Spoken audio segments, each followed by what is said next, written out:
Warning: the following content contains language that may be inappropriate for younger viewers. Viewer discretion is strongly advised.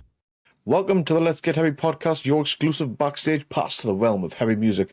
Join us as we engage in conversations with amazing musicians across the metalverse. I'm your host, Stevie, and we're about to get heavy with Kieran to talk about his exciting new project, Fomented. So let's get heavy.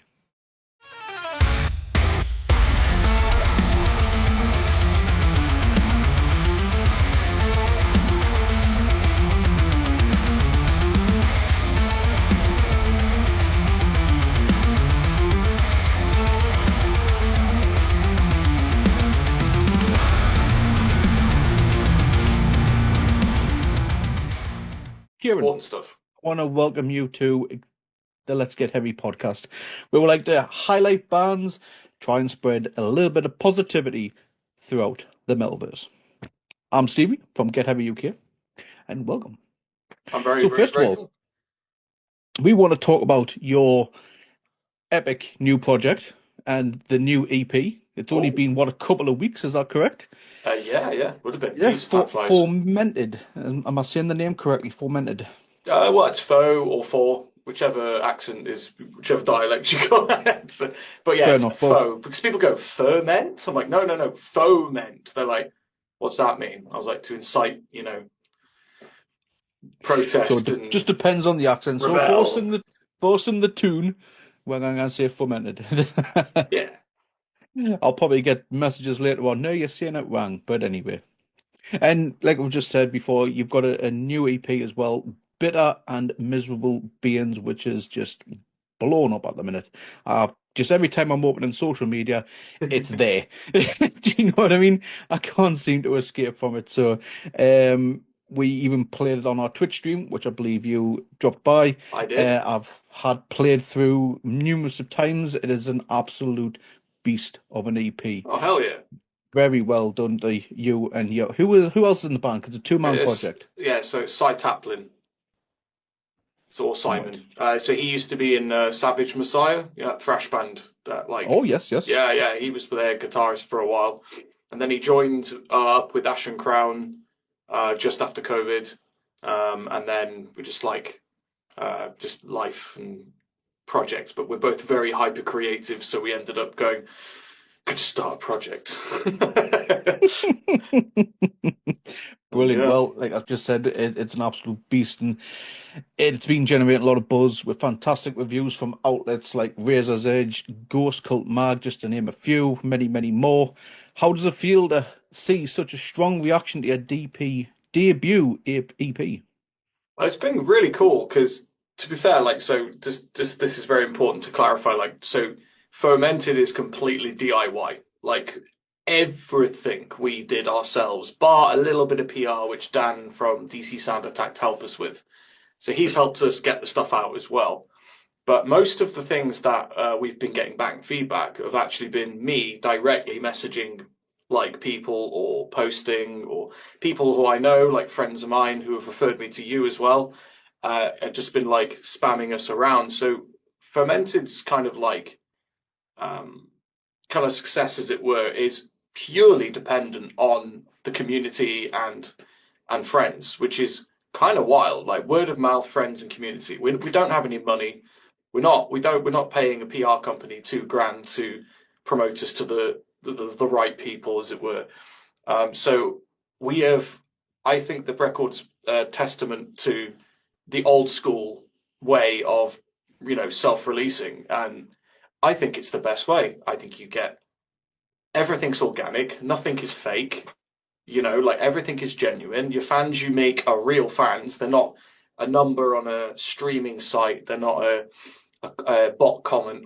You know what I mean? They're real people who have tangible opinions and they're and they have serious affected opinions on your music, which is so cool. But yeah, it's kind of crazy how it's done as well as it does. That's probably due to my tenacity as well. When you say it's everywhere, when you come up, and I'm like, yeah, because I'm post. That's what it should be, though, shouldn't it? And it shows that you're putting in the graft at the end of the day. It's how it used to be, man. People handing out CDs outside a show going, check my band out. That's how it used to be. Because I don't know that if you can. I missed the old street teams, if you can remember them. they were amazing. They're like there's like a PR company, but it's a bunch of your mates just getting pissed and throwing out leaflets and CDs for gigs. It's fucking great. I think that needs to come back personally, like because I really do feel like the disconnect and kind of parasocial issues that we're having with the internet and the artist being on demand at all times because of social media and TikTok, but various other like platforms.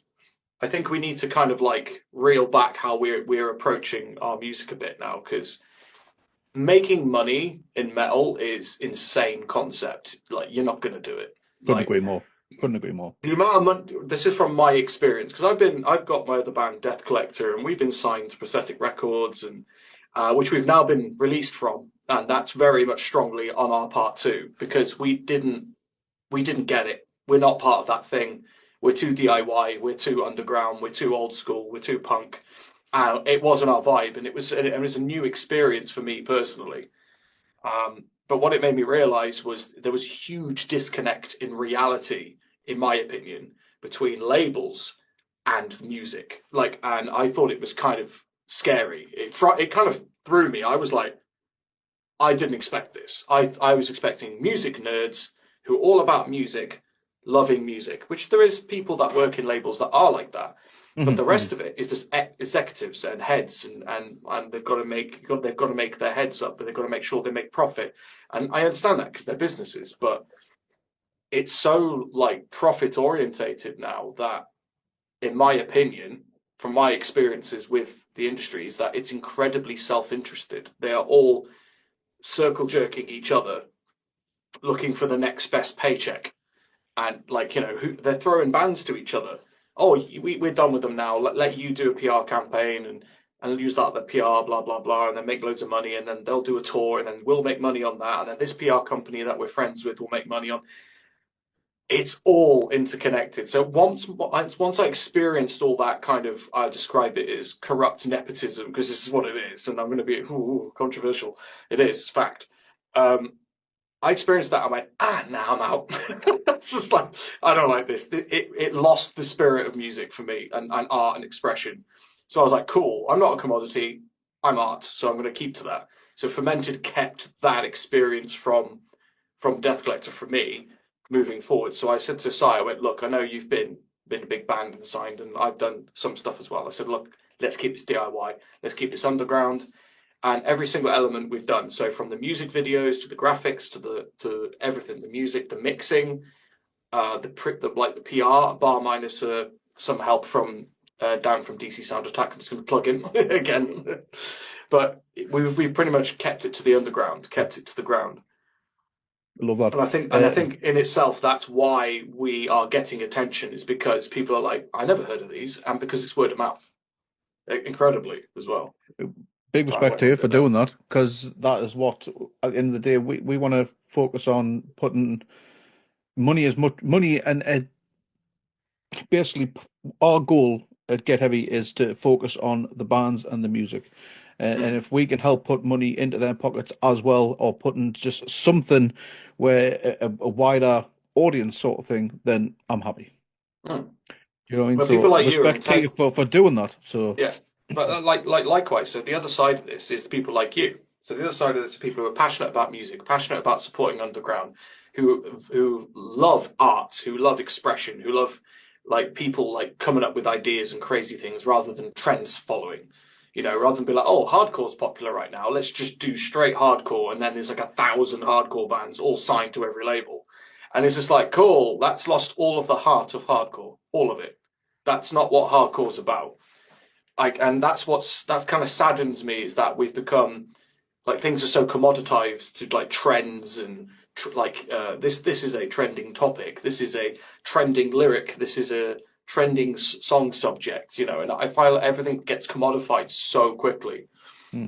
I I feel mean, like ever since Malevolence, hardcore's just boom yeah, it's everywhere. crazy. I mean, it's not just so think about bands. You've got like what? So right now you've got Terminal Sleep. They're an American hardcore band and they're incredible. Like they're so fucking good. I think they're American. Anyway, whatever. And they're very, very good. But all I ever see is everyone talking about the female vocalist. I don't hear anyone saying the music's great, the songs are good, the lyrics are good. I always go, oh, she's amazing. And I'm like, what about the rest of them?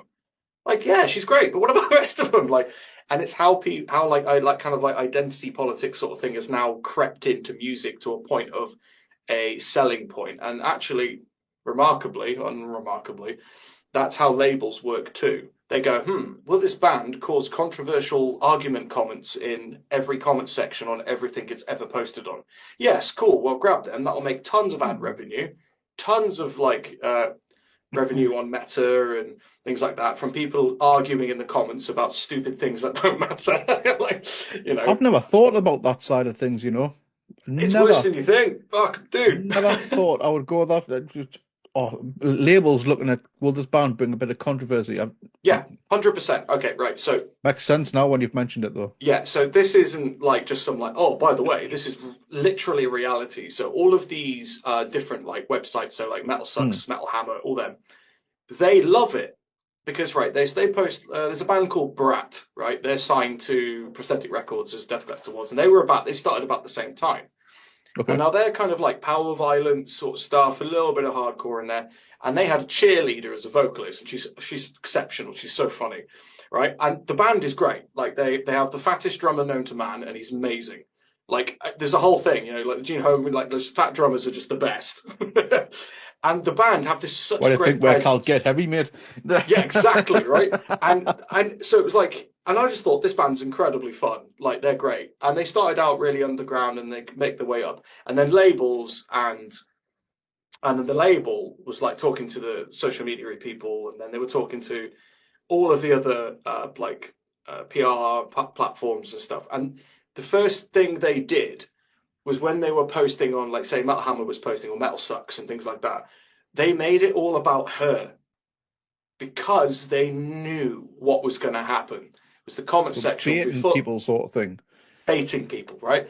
And it worked. They were getting thousands of comments on like a post, and then they appeared on like some magazine cover or something, and the comment section just, and they're making money on that.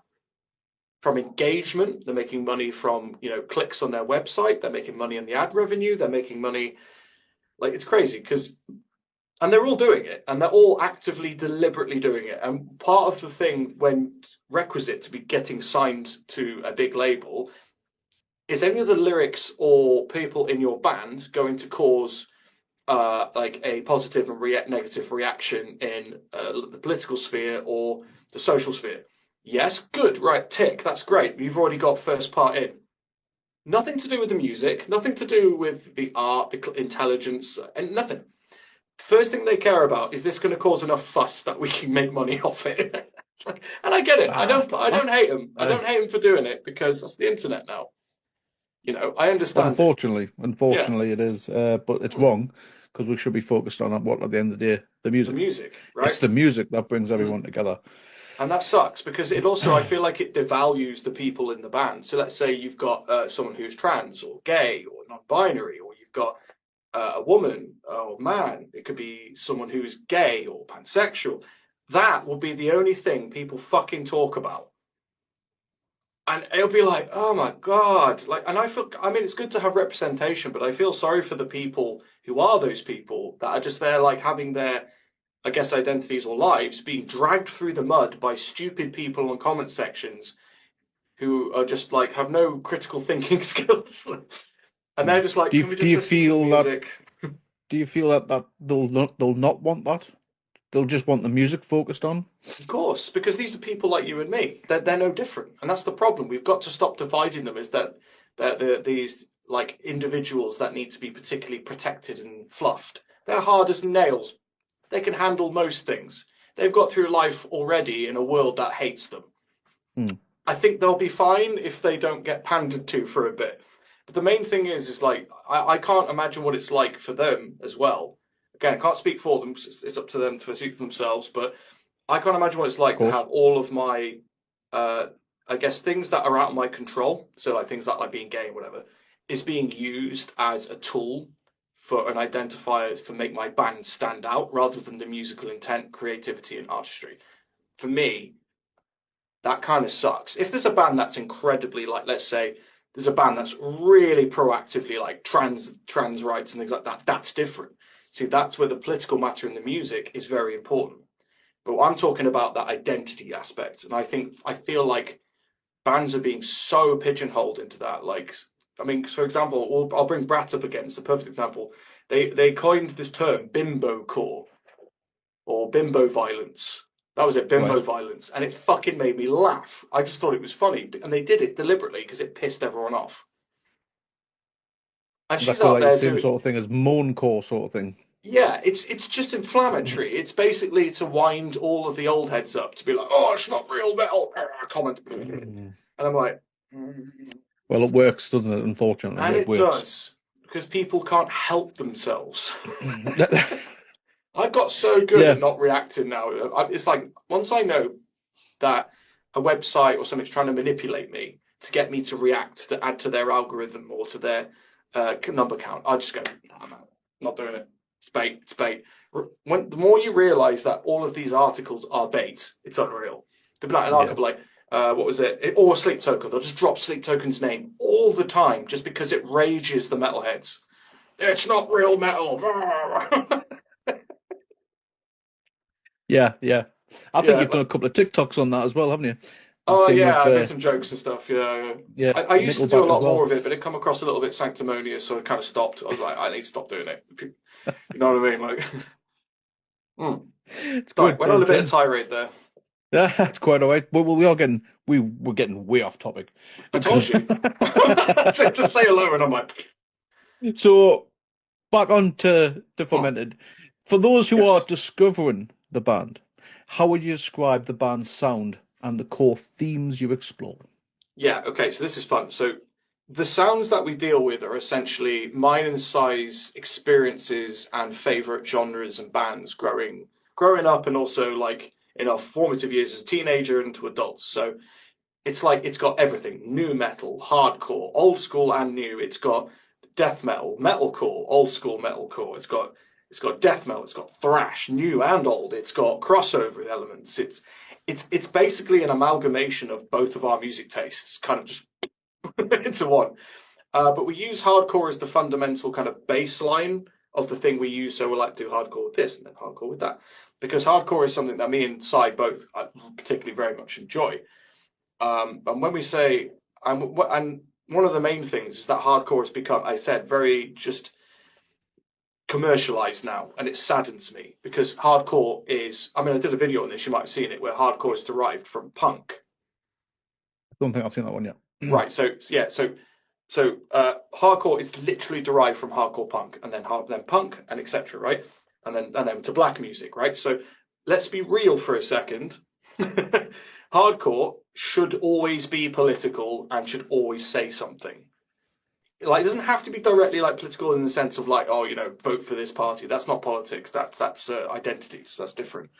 It's more of just like hardcore used to say something. You listen to like Biohazard's old albums, like, and some of them are a little bit weird, but some of them where I've listened to it, and I'm gone, this is the most just like middle finger I've ever seen. It's like, and then you listen to hardcore bands now, and it's like, you get with my crew, I'm gonna smash you, and I'm like, okay, I mean, yeah, I mean that's a byproduct of failure of political establishments. Yeah, fair enough.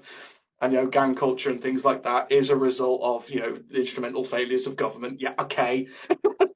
But it comes across so lazy to me, and I'm like, I don't want to be that guy. I'm like, no, that's not real hardcore. But I'm like, it is, but I'm old. It's like, yeah, it's like those moments where I'm like, oh, come on, where's your heart? Where's your heart? Fucking say something. Say something. Scream. You know what I mean? I found hardcore to be more like especially when I used to go to the gym and stuff like that. It'd be good, like, but like, just a good just to get the adrenaline sort of Oh, flowing, especially 100%. with bands Yeah. like Hatebreed. Do you know what I mean? With Oh, like yeah, songs like Hatebreed. Yeah. Ashes They Shall Reap and stuff like that. Do you know what I mean? They just absolutely just get the blood pumping sort of Oh, thing. absolutely. Like Hatebreed is a good example because I've always described them as positive hardcore. Like all their lyrics are like, stand up, fight, be yourself, and I love Yes. that about them. I thought that was incredible. I thought they were pretty unique in that regard. There was loads They of were bands doing my that kind of they stuff were my too. gateway into hardcore through the Triple X movies and stuff like that, because obviously you Mm, had I Will Be Heard, which was what was used for that, banger. because it was constantly blasted on Scuzz back in the day, for those who can Yeah. remember Oh, Scuzz great TV. songs. Oh, I miss Scuzz. And But it was they're a great absolutely band. brilliant. Like Hatebreed is an amazing band, but like they're a good gateway band because they're not like they're just so positive and all their music is so good and it's simple to a point, but it is effectively good. Like Mm. and So I arguably one of the best in the genre. To be fair, still yeah, totally couldn't agree more. End up being going for what, 25 years, 30 years? almost I'm as sure old that as I am. I'm sure they were Bloodstock celebrating something. 30th or Uh, something. yeah, maybe. Yeah, Can't remember now. insane there, man. But so what was the initial spark that led to the formation of this project? It was just me and Cy basically just constantly coming up with ideas, but having nowhere to put them. So like when we like so obviously we're in Ash and Crown. Ash and Crown's quite like a melodic death mixture with a bit of progressive elements. And me and Cy were just like this idea, that idea, this idea, and the band was just like we can't do all this. So I just said to Cy, I was like, should we just do it? should we just start a project? And he's like, yeah. And Cy's like me, he's a hyper creative. As soon as you get him on an idea, he's gone. Like so this EP is essentially what happens when two men with hyper creativity fixations don't stop. And we recorded all this, did everything within under a year. So this was all like done so quickly. Um, and it was just a very interesting result what we came up with because we didn't really say no to each other. So if someone come up with an idea, it wouldn't be no, it would be like, okay, I like this, let's work on this, and then we'll develop on it. For example, like the final track on the EP with Captain Slidey Pants is the best example of just not saying no. So I'm assuming you and Sides known each other for some time. Only since he joined Ash and Crown, to be Oh, honest. I've really? only ever met him once or twice before because he was in a band called Wired THC for a while. They're like a hardcore band. They're pretty good. Jag's cunt. And yeah, so you can keep that in. You'll love that. God, But I don't remove anything, mate. oh, that's good then. Okay, cool. But yeah, so yeah, like so we just started like we just got on, just gelled. Like we're just very both similar people. Like just very much wanted to make art and create with not being restricted. With ideas or labels or anything like you have to be like this. We were like, no. Because that's the thing is like, that's why we picked hardcore specifically because hardcore can blend with so much. Like you can just, and metal as well. So we've got two very similar genres of music that you can blend with anything. Like we can do any genre we want. There's nothing can stop us. And that's what we want. Just keep going. So what was the writing process like for the Bitter and Miserable Beings? I'm assuming it'll be a collaborative effort with the 2 years. And were there any particular challenges that you faced during the writing? I would say the only challenge we faced was like how we were going to present it. Like so the image of what it was. Because when you're teetering into like kind of hardcore genres, the hardcore fans are incredibly intolerant. They are. It has to be pure hardcore. It's like and they're like So no metal, blah, all crossovers. that push pitted bollocks, and there's a lot of that. And there's also a bit of that from the other side as well. So we're kind of like trying to bring both together because Sai's got a lot of hardcore influences and he's been in a lot of like hardcore bands and he likes a lot of hardcore bands as well. So we were just there like, why can't we just play around, But yeah, that was the biggest thing. It was doing it right. But we also, very importantly, with the EP, the whole like thematic of it, bitter and miserable beings, which is about humans. We're talking about people, and each song is a different aspect of like kind of like human sort of like psyche or mentality. So, for example, the first song is about self-fulfilling prophecies and becoming your own self-destructive issue, which I pointed out in the song. I think is a form of self-harm. I think we should identify that more and being like self-fulfilling prophecies should be identified as a mental health disorder. I've had that theory for a while. I'm like, if you keep repeating the same problem and ruining your life, how is that not considered a bad thing? I always used to think that, like, why is that not considered a bad thing? So yeah, so that's what that song's about. What can I change? The second song it's called Tempus Fugit, which is it basically means time flies. It means like so it's all about getting older and making decisions and realizing your life is like gone. I mean, I'm only 33, but 10 years for me has gone like that. And that's been a kind of a wild concept to me. So I kind of wrote that song about dealing with the concept of getting older and aging and everyone moving past you and losing loved ones, family members, friends. And it's just kind of like an existential sort of like fuck moment, but also with an element of like, but we got to keep going. So in the tempos of the song, it starts off like, it's like, what the hell's going on? Boom, straight in. And then you're like, right, cool, we're going. Da, da, da, da, like, yeah, tempo, let's go. And then moments of existential dread just hit you intermittently in the song. And then it goes back again, like, yeah, we just got to keep going, And eventually it just wears you down through the song. And then it ends up having a breakdown at the end of the song, just like, rather than a metal breakdown, a mental breakdown. Right? And I thought that was very clever, right? Definitely. And the third song, Eigengrau, which is the colour What does Eigengrau mean? Cool, right. So it's a German word, of course, and it's the description of the colour of what you see when you close your eyes. So if you close your eyes, that's Eigengrau, right? And so that black song, for me, just darkness. yeah. So that song is about mental health issues mostly, but also the thoughts you have before you go to sleep. So it's like you close your eyes, and then everything starts rushing to your head, and then you start thinking about things you never think about. Start hallucinating things that don't exist. Shit like that. And that song had this sort of like, trying to escape within your own mind, but also that's where everything's coming from. So is that a personal song for either of you or Simon? They're all personal, to be honest. Yeah, like they're all pretty personal. Like, these are things I feel most people deal with. I think these are just like things that humans deal with that we all experience. So Eigengrau, that was the third one, and then we had The Predator. Now this one was quite a fun one. This is where we start to change the tone in the EP a bit. So The Predator, even though it's got that kind of like Arnold Schwarzenegger Predator kind of references in there, it's actually about sexual predators and rapists. Oh, really? Yeah.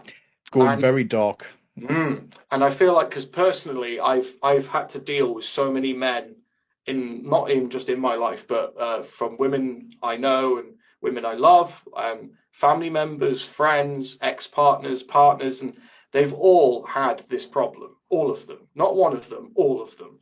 And it's one of those things where, like, I grew up, like, with two women, and having to hear the stories as I got older and stuff, it radicalized me a lot. I was just like, God, we have an issue here.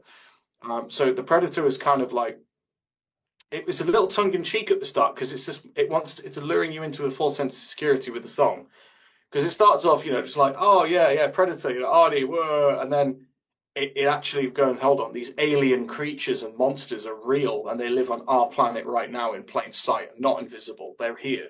So it was kind of like a very much blunt. That's heavy, that mate. Right, and it's a blunt hit to the face, that one, because even in the song he says like smash his fucking face, just like, if I could get hold of all of certain people, like I'm not a violent man, but it's like, I think everyone shares that. Oh God, yeah. Passion, do you know what I mean? I think everyone who will share your passion on that. Oh, absolutely, and that's the thing. Like, and so there's a lot of topics that are discussed in the EP. Apart from the wrong-uns, of course. The wrong-uns will not agree with it. Oh, they'll love it. Fucking. Anyway, but yeah. So the last song was Captain Slidey Pants. Now this one's quite a fun one. So after you've got all these, that name. I know. I'll explain for the lore in a sec. You'll get an exclusive here. So all of the songs have this like existential, like real life consequences in life and real stuff, like a proper, But Captain Slidey Pants is a serious song, and that's a weird thing to say with my full chest, considering the title and how it sounds, right? So Captain Slidey Pants is a warning. Captain Slidey Pants is a warning of thinking with your dick. Right? So the whole concept of Captain Slidey Pants is that he's in a western town, and so this is the way I use that as a nice little back foreshadowing for it. So he's in a western town and he's got a shootout at high noon. What was he doing the night before? He's getting laid. He's shagging, sowing his oats. He left his belt behind. He was in a rush to get to high noon. Gets to the shootout. His pants fall down. Gets shot. Right? And as silly as that, right? And then the music and like the story is like he survives being shot. He survives. But then his wife gets killed. The girl that he was with gets killed. She gets punished because he lost the duel, right? So she gets hung and quartered.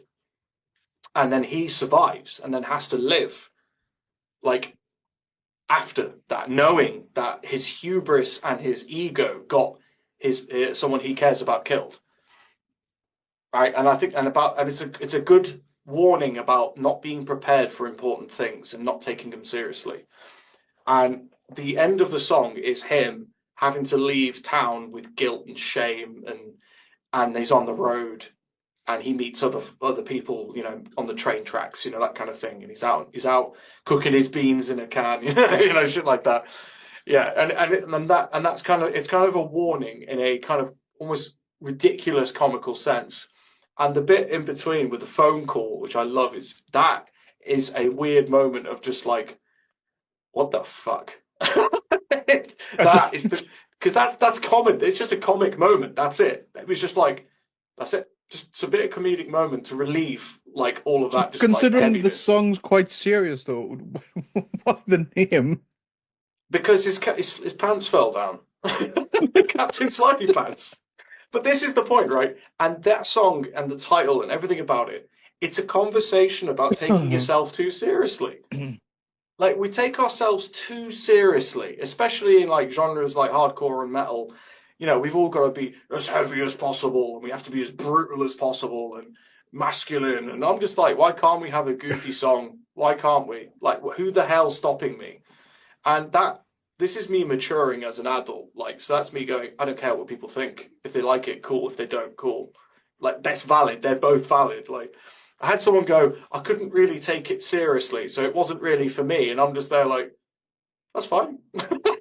Like, you got to have fun. You can't just live your entire musical life taking everything super seriously, because it would drive you insane. Like, the amount of musicians I see quitting and throwing it in and getting frustrated and angry because they haven't made it.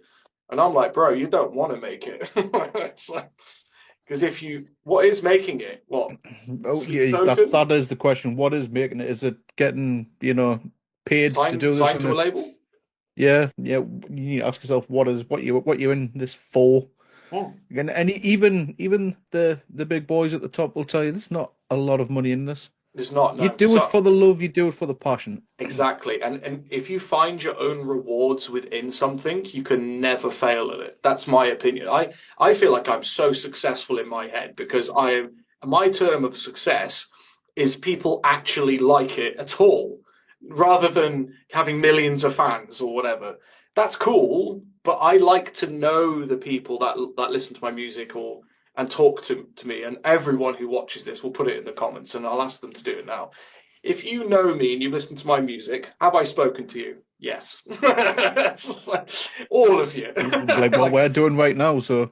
Yeah, literally. Like, I will. One of my favorite things is to engage and talk with people that like my music, but also like music at all. I like music fans. I love the discussion. I love to talk about things. But in regards to like why we're doing this and sort of thing, I got to come back to mention hardcore as well. So Code Orange did an amazing like mini documentary, and it's called Why We Do This. 10 out of 10 watch. Every musician needs to watch Why We Do This by Code Orange. Watch it. You can on YouTube, is it? Can we find it on YouTube? Yeah, it's a hard watch because it discusses what you have to sacrifice if you really want to make it, as it were. And even then, Code Orange aren't like huge, are they? They're a known like hardcore band, but they're not huge. And the amount of work they've put in and sacrifices, like there's this thing about in the metal industry and with music, where they feel like they're owed stuff because they've worked hard and they've spent all this time writing and releasing albums and touring. And it's a trap. That mentality is a trap. But like, say for example, Code Orange are kind of like what happens when you graft to the point where you sacrifice literally so much, and is it worth it? Fundamentally. I couldn't agree more. You need to have, to anyone who's wanting to start a band or any form of art, music, whatever, you need to have a good, strong work ethic, because, like you've just touched on there, no one owes you anything. No. You know what I mean? Yeah, literally. So, I send people my music, and I don't expect them to listen to it. Like, I go, look, it's there. If you want to give it a listen, appreciate it, sort of thing. And when they actually do, I'm like, oh shit, you actually listen to it, fuck. well, three separate people sent it to me. You're probably aware of there's a lad called Danny from Newcastle. He sent it to me. Yeah, Danny's a good friend of ours. Yeah, Newcastle super fan, mate. He's an absolute legend. Do you know what I mean? And another lad called Jed, who's also part of our Twitch community, a good friend behind the scenes as well, and he sent it to me as well. So, and I was blown away. That's so cool, man. Thank you all, by the way. Thank you. I don't take this shit for granted. So I came musically, right? So I'll give you my musical background. I didn't get into metal till I was like 18, around there, 16, 17, around there. I wasn't really into it that much. I was like, it's pretty good, some good stuff. And then I discovered Gojira. And Terra Incognita, that album was crazy. It's still my favorite album by them. Still. But yeah, so I discovered bands like that, and it was at Dimmable Gear, At the Gates. Really weird bands to discover, some of them. And then it just kind of snowballed. And, obviously went through I loved nu metal as well. I thought nu metal was so fun and experimental. It kind of makes sense when you listen to Fomented. Like, I love experimental, weird stuff, so it makes sense I like nu metal. But yeah, and then I just grew up just discovering new stuff and started to do vocals and things like that. Got better and better at it. Still got way to go yet, but I get to the point now where I'm getting far more confident. But I'm 33 now, and I'm thinking the shelf life of my vocals is about 10 years from this point. Because after then it gets harder and harder and harder, especially when you're doing extreme metal like I'm doing. The growls, the screams, the fry screams, gutturals, the lot, all of it. So you have to get some tips from Chuck Billy. Yeah. Oh, that's Chris Barnes. He's pretty good. Saying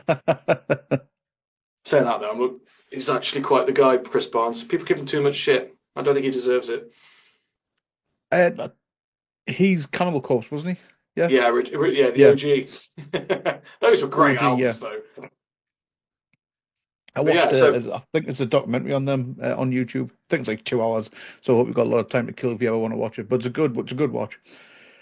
Oh yeah, I do love some of the old school death metal bands. I feel like their vocals are so fascinating because there was no techniques. They just did things and it didn't kill them, so they kept doing it. It's like There's no vocal coaches to teach you how to protect your voices or anything like that. No. Now it's like fucking vocal Olympics now when you listen to a band. It is. I do feel like it, especially like with bands like Lorna Shore and Slaughter to Prevail. I feel like it now they're just trying to outdo one another. Oh yeah, it's men. It's just men doing what men do, which is just like dick measuring contest. Saying that, now it's vocal measuring. Nothing pushes. Without people being this competitive, we don't push further and find new stuff. And I had this really interesting opinion, actually. I think it's interesting. So where we're at now in music is we've kind of hit this plateau in metal, which is like nothing's really pushing anywhere. There's no new sounds. There's only just genre blends. And I had this conversation. It's like, what the fuck is the next thing? Because I hate seeing this. Are these the next thing in metal? I hate that. Fucking does my head in. What it should be is this the new sound? Not is this the new thing in metal? Like, metal's kind of established. Like, we all agree what metal is, It's this certain sounds, distortion, things like that, heaviness, guitar tones, orchestration, songwriting. And I'm like, cool, what's past this now? Where do we That is a damn fine question. Where do we go? Because I'm just like, blending other genres. Apart from blending other genres, then no. so I think of bands. Okay, so this is an interesting one. So I think of bands that wouldn't be considered metal at all. So there's a band called Author and Punisher, which I absolutely love. The main guy is Tristan. His name is Tristan Schoen, I believe, and I think he does micro engineering. I might be wrong, like microchips and stuff. And he made this apparatus where he like does music on. It's got like a kick drum, snare. It's got things on his throat that make like a sound, like singing, and it's heavy as fuck.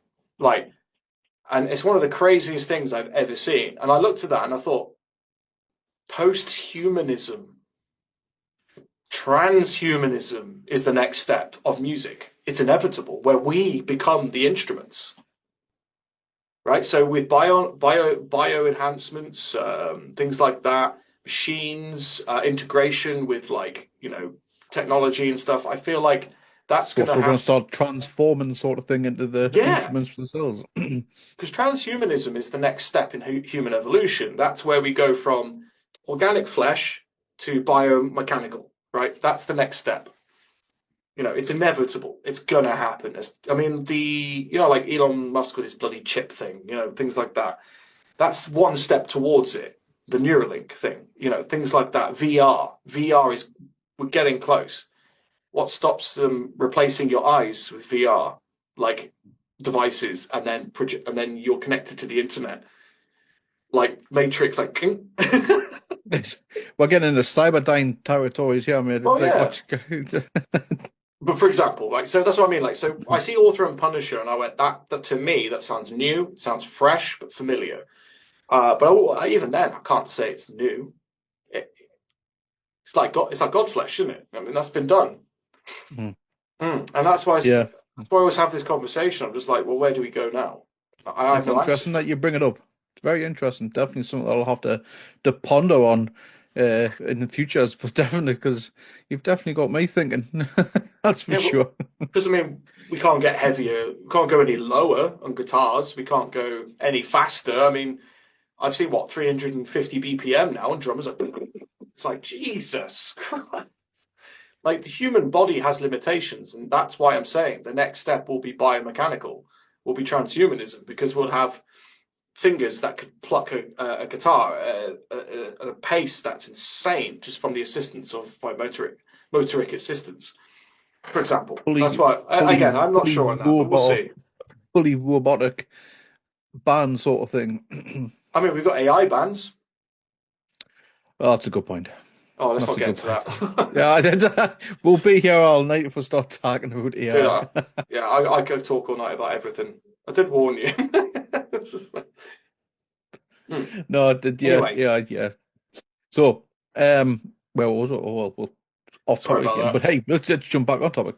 So, with such positive reviews from established publications, how do you see the EP impacting Fomented's trajectory? Can you speak? Good question. Okay, so it hasn't at all, if I'm honest. But an aspect of it did, and it's more of the way that the reviewers. Think about it, right? You were a reviewer. You have reviewed 100 albums a year minimum. How often is it you come across something like Fomented, where it's just weird? Song title wise, not very often, but hardcore bands I do get quite a lot thrown across my table, like in email wise.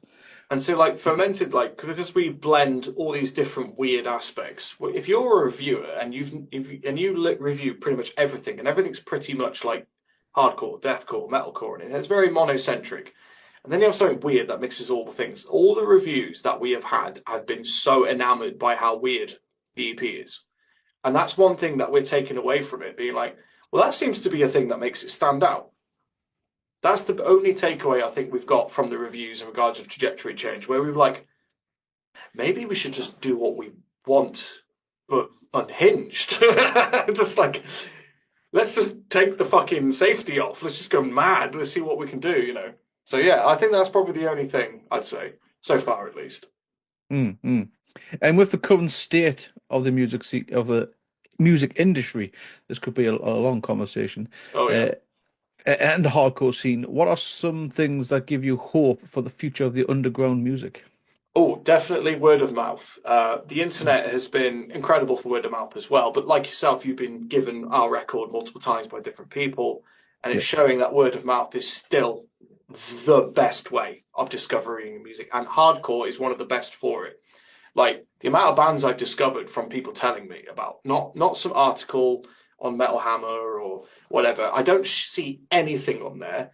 I don't see anything on Metal Sucks. I don't see anything on Metal Injection. All I ever see is whatever the labels have produced out and sponsored and what PR companies have done, right? So the underground, the TikTok specifically as well, Instagram, Snapchat, all these different things have become tape trading in real terms. So tape trading back in the day, like you'd be like, oh, I'll mail you this, you mail me that.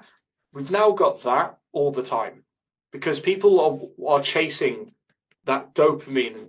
They're chasing it. They want the new thing. They want something that hits that spot. And Metal Hammer and all these publications don't have those products because those products, I use the products here specifically, those products are there for consumption of the best kind of optimal range. So these musics are for general like genres. So like hardcore, power violence, death metal, and they are like packaged and fed to people.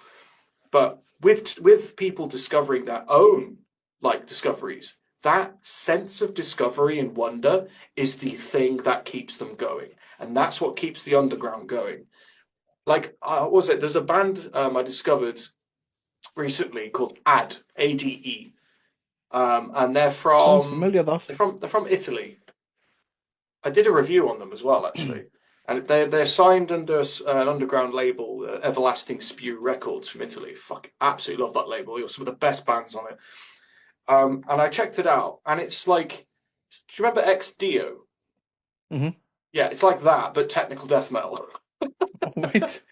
right? And I was like, wow! And I'm 33, and I've been listening to music for decades, right? And I've been in bands for a decade now.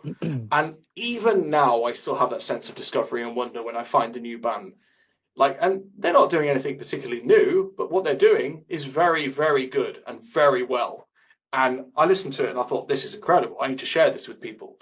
And then they're like spamming at everyone I know who likes Flesh God Apocalypse, basically. It's like, but yeah, I'd recommend checking them out as well. They're very good. I don't know why. When you said ad, I'm sure it's probably been coming across at one point on our Twitch live. Potentially, yeah. Um, ADE in I mean, I've capitals. been doing it for 4 years, so it's possibly Yeah, it's at maybe, yeah, some yeah. point. But But they I don't just know released why. a new album recent, like literally the other day. It's called Sepulpicum. I can't pronounce it. I don't speak Latin, Mm. but yeah. So that's really really good. But yeah, so that's, as I So was saying, is that sense of wonder and discovery is the only thing that keeps things going, in my opinion. Like everything else is funding the industry, as it were, and keeping the music alive. And don't get me wrong, I have no issues with labels. I'm gonna have to make this point out. They have their place. Like they're important still. They are putting heavy music in the mainstream. They're pushing heavier music out into the world to be recognised and verified for the art it is.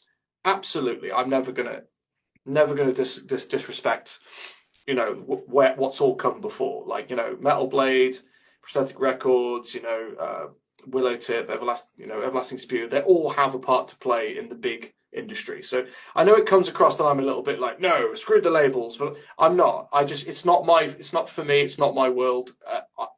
Like it's not what I'm about, and that's for me. That's fine, and that's valid.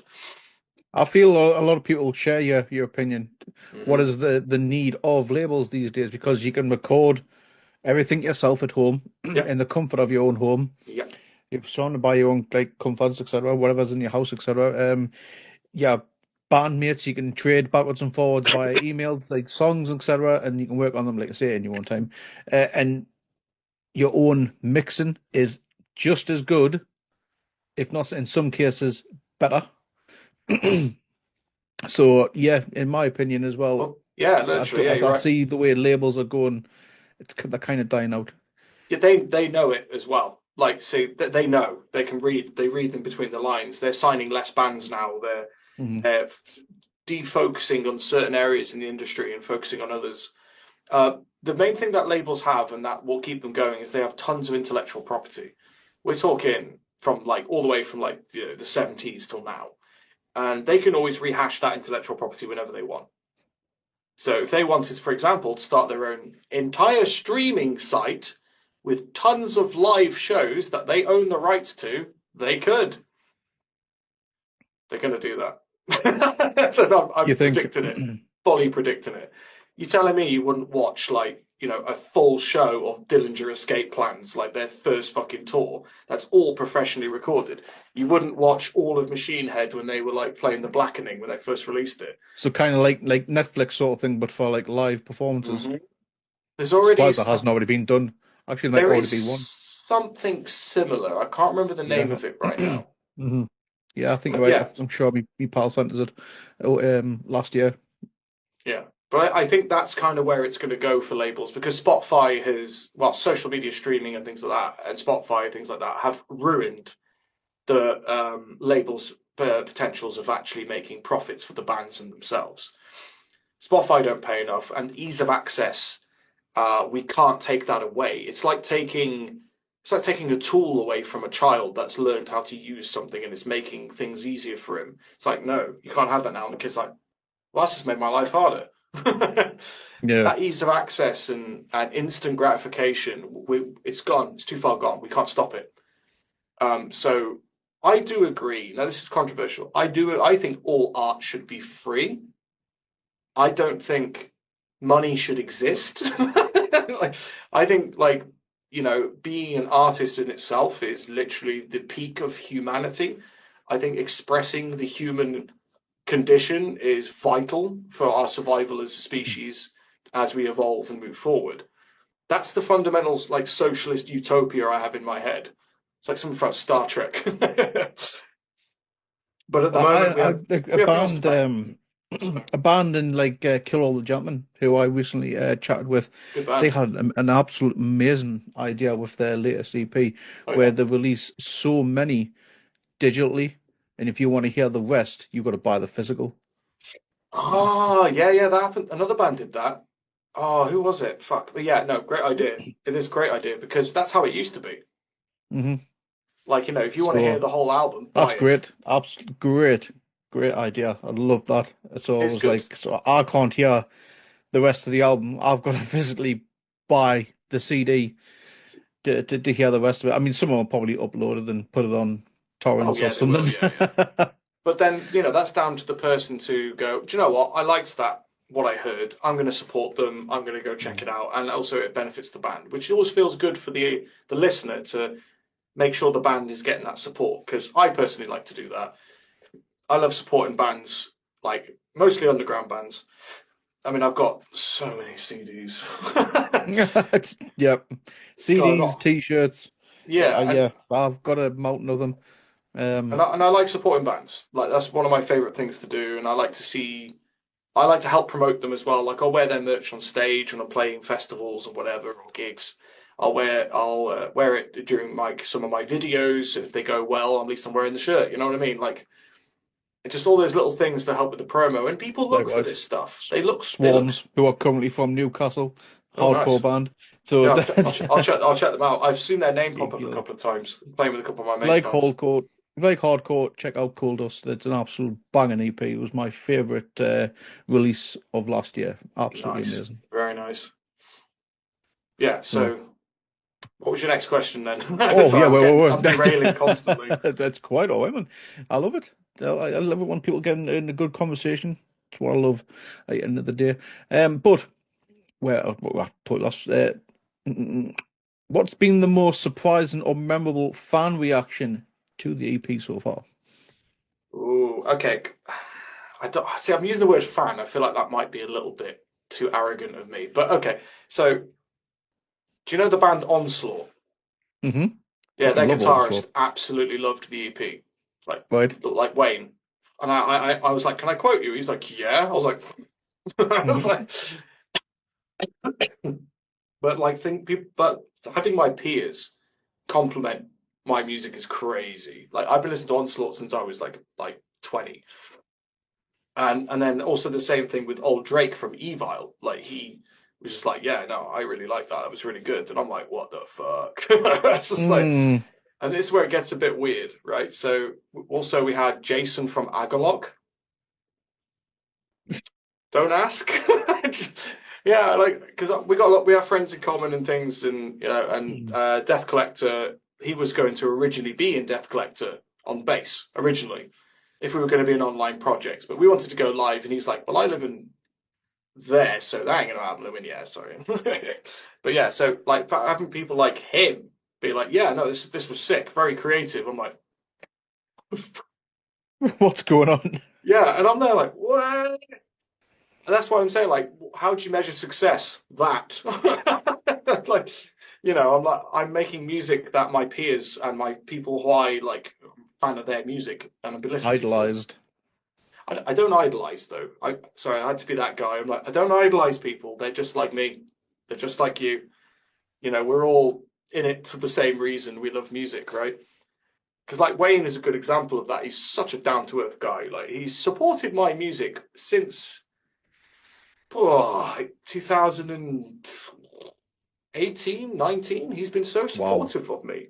Like so supportive, and he's so nice. Like, hi Wayne, if you ever watch this, and I don't take that for granted. I think that's really if cool. that happens, if Wayne watches one of my videos, I'll think I'll splooge everywhere. So, oh, he will. I'll probably send this to him, to be honest. But like Wayne, we splooged about you on this podcast. You should listen to it.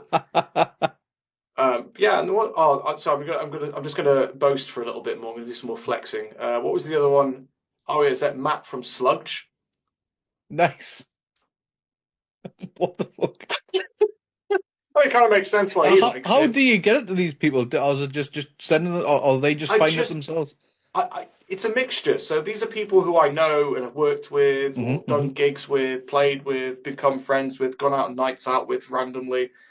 And I got these connections with people that are just like, yeah. And I'm like, oh, do you want to check it out? And they're like, yeah, great. And their response is normally the same. It's like, yeah, Kieran does weird stuff. Let's check it out. And I was just like, what the fuck? Oh, who was the other one as well? There was another one. Oh, that was a cool one. So it's Cody from Wretched Tongues.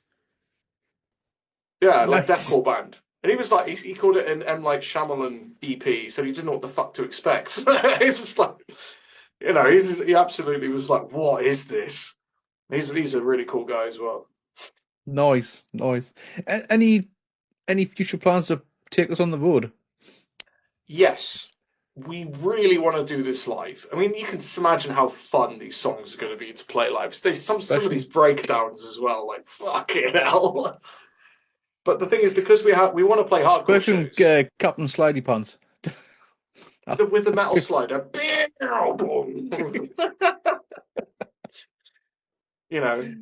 like, yeah, we want to do these live. We want to play hardcore shows because I just want to see their fucking faces. They'll just be like, this is a bop. I know we'll go down well in the hardcore scene. It's the metal scene we won't go down well in. They'll be like, it's too confused. How do I feel? What is this? I'm like, it has breakdowns, but then there's like this really good like section where it's like sounds like thrash. What is this? And I'm like, it's music, just pick one genre and stick with it. That's what people want. They want digestible familiarity. Where I'm like, no, fuck that. I'm going to do what I want. It's like, let's push some boundaries. No. Who cares? We're going to die anyway. maybe that's what could be touching back on previous. Maybe that's what's the new sound, mixing every subgenre into one. Yes, that's kind of the plan, to be honest. I'll give you a little exclusive here. So we have 3 new songs written. One sounds like a mix between Meshuggah and Spirit Box. I'm serious. One of the songs. That's a head trip in a minute. It's good. It's really good though. One of the songs is like DRI meets Biohazard. It's like a weird, really weird mix. Like it's so old school sounding. Like you think you're listening to like proper old school. It also reminds me of Body Count a little bit. Yeah, so we've got a song like that, and then we have another song that's just I don't have to explain this one. It, um, it's like Arabian Nights, Right. right? But it's Well, like like a Arabian Aladdin sort of Nights. thing. Yeah, like sort of like Arabic scale kind of music. So it's got that kind of like Middle Eastern-y vibe, as it were, without being generic. And it's doom metal. Like we're talking Triptychon level doom metal. Like we're heavy as fuck. And it's just yeah. So just those three songs out of the whole next record. Yeah, I think you were right. It's just gonna be fucking alien. People are gonna still go.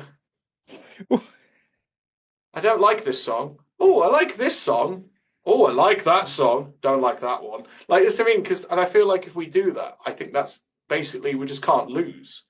Because what I discovered with labels and stuff as well, because I have no interest on being on a label, they want you to be digestible. They want you to be sellable. And if you're doing every genre possible, who the fuck do they promote you to? Yeah. Right? And that's the problem. And that's why I keep saying like labels have inadvertently starved creativity. Not just one specific group. Everyone. Like, for example, you remember they quite recently had the old school death metal wave. It was like, like Frozen Soul and Celestial Sanctuary, and Right. and they're Yeah. all Yeah. good bands, fucking great bands. But like that was becoming a selling point, and it's what got Death Collector signed to Prosthetic, just because we had the drummer of Bolt Thrower, right? The OG drummer, not King, he died obviously, but yeah, so like, and that was the main thing. They were like, oh, we're old school death metal, and we were just like, no, we're proper old school death. No, we're DIY. No, stop telling us what to do. It's just like we're DIY, bro. Like, no. We're old school. We're old school, old school. Like, yeah, and that's been a spirit we've kept in Death Collector as well, which I've kind of carried on to Fomented. Is that DIY is so satisfying? And not having to chase after labels, so satisfying. Yeah. Yeah. Doing what And you want. with Oh, these new songs, any? I know we've just had this one, but after you've just explained that, I feel like I want more now. good. That's what we want. When can we expect these next This releases? year. This year? Oh Okay. yeah. Dude, we ain't waiting around. We got nothing to wait So, for. There's no release schedules. There's no PR people we have to talk to. We just do what we want. Release singles whenever we want. I make the music videos, so we can do funny music videos for them. I've got a new music video coming out for one of the songs that should be out on Friday, I believe. It's already the song we released, but it's just a fun little us pissing around with the camera phone, so, and also going back just a little slightly, you said you do want to go on the road with this. We Will do, you yeah. pull in other? Will you be hiring members in or looking like? Well, we Because there's don't only 2 know. years at the moment. Well, what we're hoping is the EP is kind of enough to sell people on this weird ride, but we have to have people with the same mentality. People that have been in the industry for a while, that are fed up of like the monotony of chasing labels and trying to be making it and all this bollocks. We're looking for people who just want to create some fun stuff and blend genres, have fun, push boundaries, try things. That's what kind of we're after. And if anyone's watching, hit us up. But that's kind of the Nice. goal. But at the moment, we just need a drummer. At the moment, we have a bassist kind of already kind of allocated, so we just need the drummer. That's it. Nice. Excellent. Well, got a couple of random questions for you Yes. before we do call it a night. And being from Newcastle, our community will not be happy with me if I do not ask this question. But what is your Greg's order? My Greg's all. Okay, right. See, I'm one of these weirdos, right? I absolutely loved the fucking the Christmas one they did.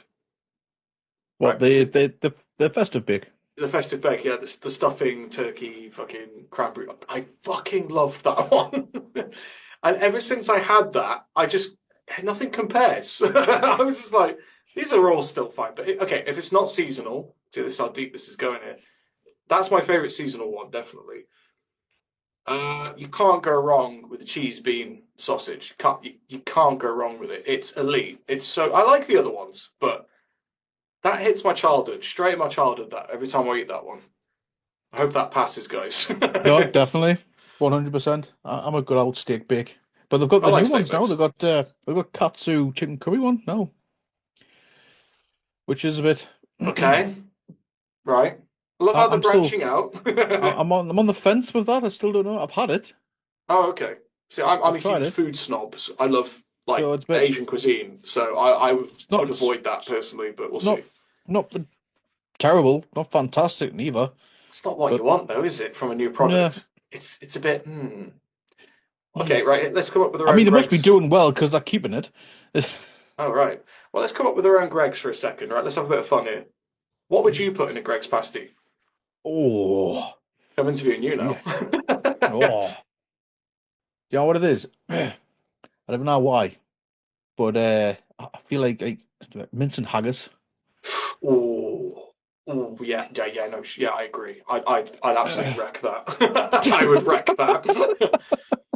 If they could put gravy in it as well, that'd be nice. Oh, yes. So I Yeah. want haggis now.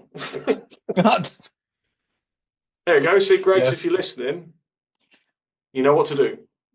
I Like, it don't know wouldn't why. struggle to I think sell, would it? Fucking not in Scotland. yeah.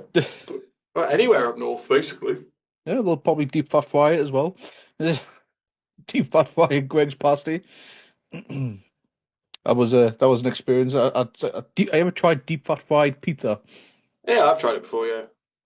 What do they call Wow, it? What do they call it? Is it crisp? What do they call it? yeah, I think it's crunchy pizza, something like that. Crunch, something like that. I Yeah. couldn't bring myself to try it. Wasn't for me. A friend of ours recommended when I was in Edinburgh a few weeks back, and I was like, nah, it just sounds like a heart attack waiting to happen. And I'm a big lad. I didn't need help. You're like I can't eat this. I might be pushing the threshold a little. Yeah, I think I might be. Yeah.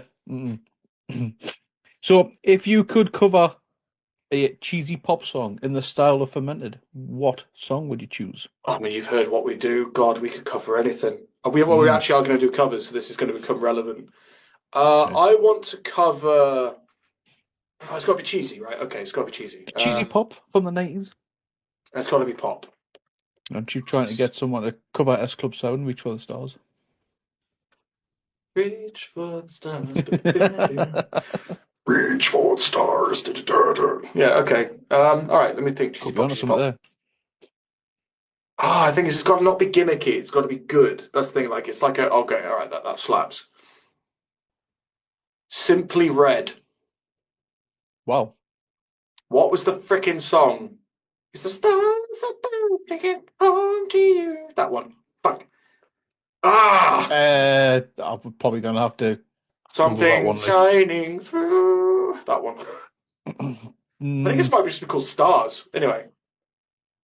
But yeah, no, that yeah, would be a banger. they've got a song called Stars, so It must be that one then. Yeah, it must be that. I can't remember the name of it, but that would be a banger if you like metaled that one up, like death metal. That's If you could only communicate using hardcore screams for a day, what's the first thing you'd try to order at a coffee shop? Ooh. So it would be. Oh, what would be fun to say? American. I've got to think of like the way that you'd vocalize it. Americano would be good. To be like Americano. That'd be quite fun. Can you imagine just like a barista sound Kind of like like that, like that high pitched, knock loose style. Yeah. It's like, what I get that time? It's like with the whipped cream. That would be quite fun. I shouldn't do this. I'm quite sick still. Yeah, save the voice, save the vocals. Yeah, to be fair, like vocally, you could do so much with that. That could be so fun. Just like screaming at a barista. Just like, what? I just serve coffee here, not breakdowns. Yeah, that's what they'll have on that aprons next. Coffee, not breakdowns. But yeah, no, If you could replace all the background music in elevators with any song, which song would you choose, and what would cause the most chaos? Okay, got to think about this because some elevators take ages, so it's got to be something that could maybe drive them insane. Ooh.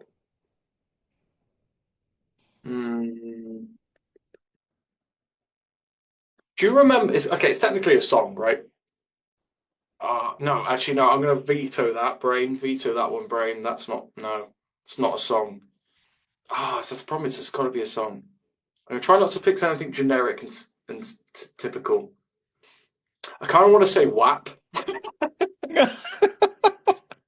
just because then everyone has to like stand in silence, awkwardly together, listening to "Make that pussy ass break." Yeah. Like telling me that wouldn't be funny. Everyone's just there quietly, awkwardly, just standing in the elevator. Grip game, make the man go weak. I don't know the lyrics. I only know bits. The wet I ass don't know pussy, and then it's just like making eye contact with an old woman. Like, I don't know if you remember. It's a parody song called "Show Me Where You Piss From."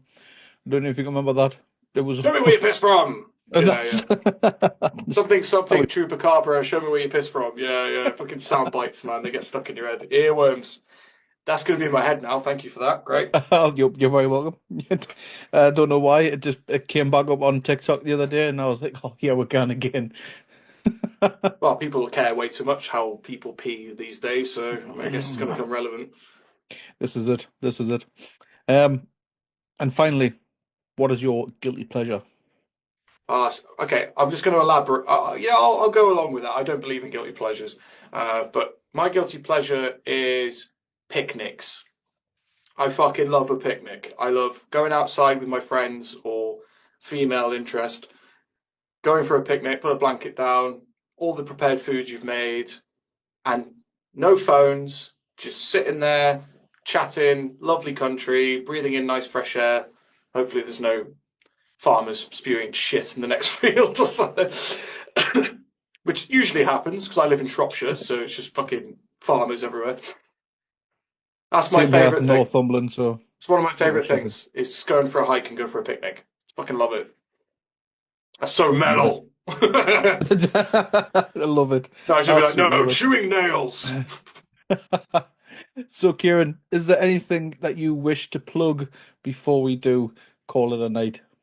Yeah, so go check out DC Sound Attack and their roster. For some of the best UK bands are on there as well. Go check out everything Fomented has done, including the only EP we've released. But like any sort of love. I also go check out the local stores as well, right? So I always say is go to local record stores because they actually put local bands in those record stores. So go check them out. Try something new today. Look at the artwork. Just take a gamble. Fuck it. You might die tomorrow. Just do it. Plug wise, I want to give a shout out to Sai, who did Fomented with me. I don't think he gets enough credit because he did all the music and the mixing, and I think he deserves all of the good things in the world for how incredibly gifted he is. He's going to be a bit soppy after this. Bless him. Also, shout out for people like you as well, like the people that are the unsung heroes, the ones that don't get paid for this, who do it out of passion because they love music.